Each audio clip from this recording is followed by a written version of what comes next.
कैसे हैं बच्चे? आशा है कि आप सब स्वस्थ और तंदुरुस्त घर पर ही होंगे। आज कक्षा 6 में आज हम पहली कविता इतनी शक्ति हमें देना दाता, जो कि अभिलाष कवि जी के द्वारा लिखित है, वो पढ़ाई करेंगे। सेमेस्टर 2 में कक्षा 6 में हमें हिंदी के विषय में 7 एकम पढ़ने हैं। उसमें देखिए, एक इतनी शक्ति हमें देना दाता, जो कि प्रार्थना काव्य है, उसका हम आज अभ्यास करेंगे। जब हम सवेरे उठते हैं तो सबसे पहले हम ईश्वर से यह प्रार्थना करते हैं कि हमारा पूरा दिन प्रसन्नतामय, स्वस्थ और तंदुरुस्त, अच्छे कामों में, अच्छे विचारों में व्यतीत हो। और हम ईश्वर से प्रार्थना में अपने सारे काम पूर्ण करने के लिए शक्ति मांगते हैं। तो ऐसी ही एक नेक भावना के साथ कवि ने एक सुंदर कविता लिखी है, जो कि आज हम पढ़ने वाले हैं। जो बच्चे या उसके वाली QR कोड स्कैन करके ज़्यादा प्रवृत्ति देखना चाहते हैं, वो यहाँ पाठ्य पुस्तक में दिए गए QR कोड को स्कैन करके ज़्यादा माहिती ले सकते हैं। प्रार्थना क्या है? तो गांधी बापू ने कहा है कि प्रार्थना हमारे मन का खुराक है, और प्रार्थना का महत्व हर एक संत महंत और महान व्यक्ति ने बताया है कि प्रार्थना करने से हमें ईश्वर से हमारे सारे कार्यों को पूर्ण करने की शक्ति मिलती है, और प्रार्थना में हमें ईश्वर ने जो कुछ भी दिया है उसके लिए हम उनका आभार व्यक्त करते हैं। तो आइए बच्चों, देखते हैं एक सुंदर सी कविता जिसका नाम है इतनी शक्ति हमें देना दाता। इसका प्रकार है प्रार्थना काव्य, और इसके कवि है अभिलाष। यह एक प्रार्थना काव्य है। काव्य में ईश्वर से प्रार्थना की गई है कि किसी भी परिस्थिति में किसी से कोई भूल न हो, सबका जीवन उदात्त बने, ऐसी मंगल कामना की गई है। किसी के प्रति बैर भावना या बदले की भावना मन में न रखकर सभी का जीवन मधुबन बने, ऐसी भावना व्यक्त की गई है। तो आइए बच्चों, हम इस कविता को पहले अच्छे से पढ़ेंगे, फिर उसका गान करेंगे।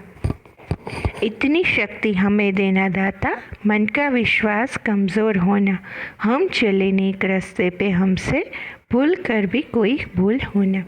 इसमें कवि कहना चाहते हैं कि हे ईश्वर, हे परमात्मा, हमें इतनी शक्ति दे कि हमारे मन का विश्वास कमज़ोर ना हो, हमारी आपके प्रति और हमारी अपने आप के प्रति, ईश्वर के प्रति और हमारे अपने आप के प्रति हमारी श्रद्धा, हमारा विश्वास कमज़ोर ना हो, हमारा मन मजबूत बने, ताकि हमने जो लक्ष्य निर्धारित किया है, हमने जो कार्य निश्चित किए हैं अपने जीवन काल में पूर्ण करने के, उसके लिए हमारा मन मजबूत हो। हम चले नेक रास्ते पे, हमसे भूलकर भी कोई भूल होना। इसका मतलब यह है कि हम अच्छे रास्ते पर चले। हमें शक्ति दो, पर किस कार्यों के लिए? अच्छे रास्ते पर चलने के लिए शक्ति दीजिए। बुरे कार्यों हम भूलकर भी न करें, ऐसी शक्ति दीजिए। दूर अज्ञान के हो अंधेरे, तू हमें ज्ञान की रोशनी दे। इसका अर्थ यह है कि दूर दूर हमारे जीवन में आगे क्या घटने वाला है, ये हमें पता नहीं है। कितनी भी चीज़ें ऐसी है जिसके बारे में हमें कोई ज्ञान नहीं है। हमारे जीवन में अज्ञान का अंधकार भरा है, तो अपने ज्ञान की रोशनी हमारे जीवन में दीजिए, ताकि हमारा जीवन भी ज्ञान की रोशनी से उजागर हो और हम अपने जीवन में आगे बढ़ सके, प्रगति कर सके। हम बुराई से बचते रहे, हम जितनी भी दे भली ज़िंदगी दे, और आप हमें नेक और भली ज़िंदगी, दूसरों की मदद कर सके, ऐसी ज़िंदगी जीने की शक्ति दीजिए। हम भूलकर भी बुराई के रास्ते पर आगे बढ़े नहीं। बैर होना किसी का किसी से, भावना मन में बदले की होना। कवि इस काव्य पंक्तियों में उनके बहुत उम्दा विचार व्यक्त करते हैं कि हमारा इस विश्व ऐसा सुंदर बने कि किसी का किसी के प्रति भी बैर भाव न हो, किसी के मन में किसी भी प्रकार के बदले की भावना न हो। हमारा सारा संसार प्रेम और नेकी की खुशबू से महके, कि कोई किसी से बदला लेने की सोचे नहीं, क्षमा ही दे दे और किसी का किसी से बैर ना हो। हम न सोचे हमें क्या मिला है, हम ये सोचे किया क्या है अर्पण। तो कवि इस पंक्तियों में कहना चाहते हैं कि हम दूसरों का देखकर ईर्ष्या भाव न करें, हमें क्या मिला है यही हमें सोचें। हम दूसरों के महलों को देखकर अपनी झोपड़ी पर अफसोस न करें, हम ये सोचें कि हमने दूसरों को क्या दिया है, हमें क्या मिला है इस बारे में हम सोचें नहीं। फूल खुशियों के बाटे सभी को, सबका जीवन भी बन जाए मधुबन।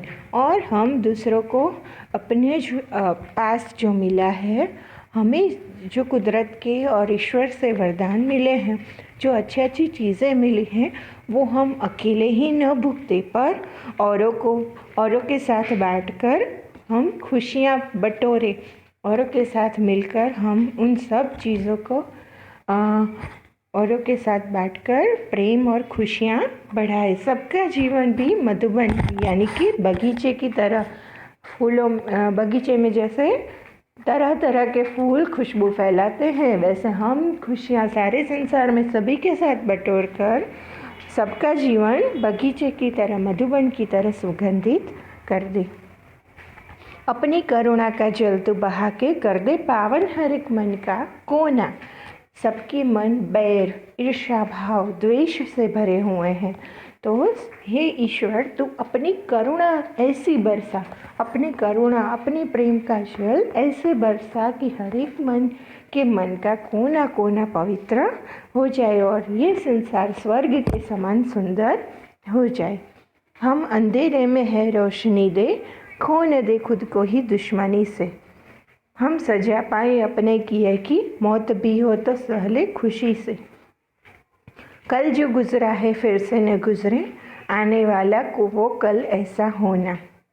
तो कवि इस पंक्ति में कहना चाहते हैं कि हम अंधेरे में है रोशनी दे, मतलब कि ऐसा नहीं है कि सूर्य प्रकाश नहीं मिल रहा है, बिजली नहीं है, पर कवि यहाँ कहना चाहते हैं कि हमारे जीवन में बैर भाव, द्वेष भाव, नासमझी, बुराइयों की जो अंधेरा है, उसमें हे ईश्वर तो अपने ज्ञान की, प्रेम की, क्षमा की, करुणा की रोशनी भर दे, ताकि हम एक दूसरे को दुश्मन बनाकर दुश्मनी से खो न दे। सभी चीज़ अपनी अपनी कहकर औरों को दुश्मन न बना दे और एक दूसरे को हम एक दूसरे का साथ संगात, एक दूसरे के साथ अच्छाई भरा बर्ताव, दुश्मनी से न खो दे। हम सजा पाए अपने किए की, मौत भी हो तो सहले खुशी से। कल जो गुजरा है फिर से न गुजरे, आने वाला वो कल ऐसा होना। मतलब कि हम आज हमारे विश्व में हम जहाँ तहाँ आतंकवाद देख रहे हैं, देशों देशों के बीच लड़ाइयाँ देख रहे हैं, युद्ध देख रहे हैं, इंसान ही इंसान का दुश्मन बन गया है। भाई भाई जान ले लेते हैं अपनी जायदाद के लिए, खेती के लिए, ज़मीन के लिए। तो ऐसे संसार में जो अब तक हो चुका वो हो चुका, पर हे ईश्वर अब तू अपनी करुणा का जल ऐसा बरसा कि कोई का शत्रु न रहे, कोई किसी का दुश्मन न रहे, और हम अपने कर्म जो पहले बुरे कर्म किए हैं उसकी सजा पाले, और मौत आए तो भी हम खुशी खुशी सह लें, ऐसी हमें शक्ति दे। कल जो गुजरा है, कल बीते हुए कल में जो भी बुराइयाँ, दमन, अत्याचार हुए हैं, जो भी बुराइयाँ हुई है, वो फिर से इस सुंदर संसार में न हो, और आने वाला कल नई सुबह नई रोशनी के साथ सुंदर, प्यार भरा और अच्छाई भरा, नेकी भरा हो। हर तरफ जुल्म है, बेबसी है, सहमा सहमा सा हर आदमी है, पाप का बोझ बढ़ता ही जाए, जाने कैसे यह धरती थमी है।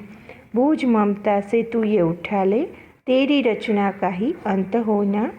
हम चले नेक रास्ते पे, हमसे भूल कर भी कोई भूल होना। तो इस काव्य पंक्तियों में कवि कहना चाहते हैं कि हर तरफ जुल्म हो रहा है, बेबसी हो रही। जिसके पास पैसा है, जिसके पास पावर है, जिसके पास ताकत है, सत्ता है, पैसा है, धनवान है, वो गरीब और पिछड़े लोगों पर जुल्म कर रहा है। और हर तरफ गरीब या फिर पिछड़ा हुआ आदमी बेबसी महसूस कर रहा है, वो प्रतिकार नहीं कर सकता है और वो बस जुल्म सहता ही जा रहा है, सहता ही जा रहा है। और हर एक आदमी डर के माहौल में सहमा सहमा सा जी रहा है। पाप का बोझ इतना बढ़ गया है धरती पर कि न जाने ये धरती कैसे थमी है। धरती माता सारे पापों का बोझ लिए अब थक चुके हैं। तो हे ईश्वर, तू अपनी ममता का बोझ, ये बोझ धरती के हमारे पापों का धरती पर से ममता से उठा ले, कहीं इतने पाप न बढ़ जाए कि हे ईश्वर, तेरी ही इस सुंदर विश्व, इस सुंदर पृथ्वी की रचना का अंत हो जाए। तो हे ईश्वर, आप हम पर, हमारे विश्व पर, हम सभी मानवों के ऊपर ऐसी करुणा कीजिए कि हमारे मन में से द्वेष, बैर और एक दूसरे के प्रति दुश्मनी की भावना खत्म हो जाए और ज्ञान की रोशनी, नेकी की रोशनी, अच्छाई की रोशनी हम सबके जीवन में भर जाए। तो हम अगली वीडियो में आगे का अभ्यास, शब्दार्थ और स्वाध्याय सीखेंगे। तब तक के लिए आप घर पर ही अभ्यास करिए, घर में रहिए, सुरक्षित रहिए।